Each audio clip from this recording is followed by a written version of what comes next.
என்னடா தூங்கும்போது தூக்கத்தை கெடுக்கிற? எனக்கு செலவு வாங்கி கொடுப்பா. ஒத்த மகளுக்கு வாங்கி தர மாட்டேப்பா. செலவு வாங்கி கொடுப்பா. செலவு வாங்கி கொடுப்பா. எழுதுப்பா.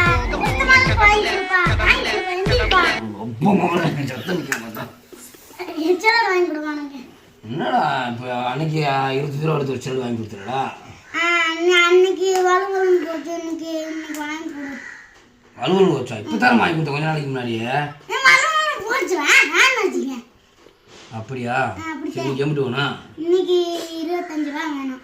25 ரூபா வேணுமாக்கும்? அப்போ அன்னைக்கு 25, இன்னைக்கு 25.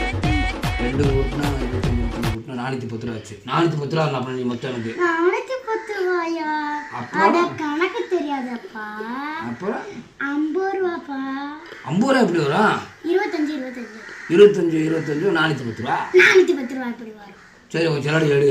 சரி நான் கூட்டுறேன், கணக்கு கூட்டுறேன். அப்போ நீ சொல்லு. இந்தாப்பா செலவு எடுத்துட்டு வந்துட்டேன். என்னப்பா எழுதுனா? அன்னைக்கு ஒரு 25. அன்னைக்கு ஒரு நீயா பார்த்துக்க. அன்னைக்கு ஒரு 25. 5 இன்னைக்கு எவ்வளோ? இன்னைக்கு 25 ரூபா வேணும். இன்னைக்கு ஒரு 25 வேணும். 5 கூட்டுற பார்த்துக்க. நீ களைக்கட்டை சொல்லக்கூடாது. 5 5 10. 10 2 2 4 410 ரூபா நீ வைக்காங்க. இந்த பாரு 5 5 கூட்டினா எவ்வளவு? 10. சரி 2 2 கூட்டினா எவ்வளவு? 410 ரூபா வரணும். எப்படி 410? 50 ரூபா தானே வரணும். அதனால என்ன பெரிய பித்தலாட்டமா இருக்கு? நம்ம சொல்ல பித்தலாட்டமா? எப்படி பித்தலாட்டமா இருக்கு? அதான் 25 இருக்கு 410. சரி இப்ப நான் கூட்டி பாக்குறேன். சரி கூட்டி. நான் எழுதிட்டேன் கூட்டி.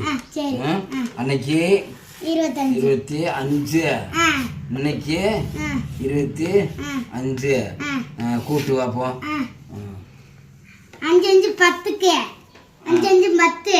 10க்கு 0 மீதி 1 2 2 4. இந்த இது 1 சேர்க்கணும். மொத்தம் 5 ஆகுது. அப்ப மொத்தம் என்ன ஆகுது? 50 ரூபா ஆகுது. இதே கணக்கு. இது கணக்கா இது கணக்கா? நான் எழுதுனதே ரைட்டு நினைச்சேன். ஏங்க நீங்களே சொல்லுங்க.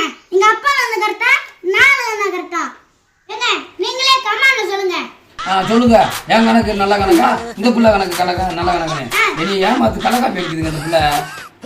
நாளைக்கு கமெண்ட் சொல்லுங்க பார்த்துருவோம்.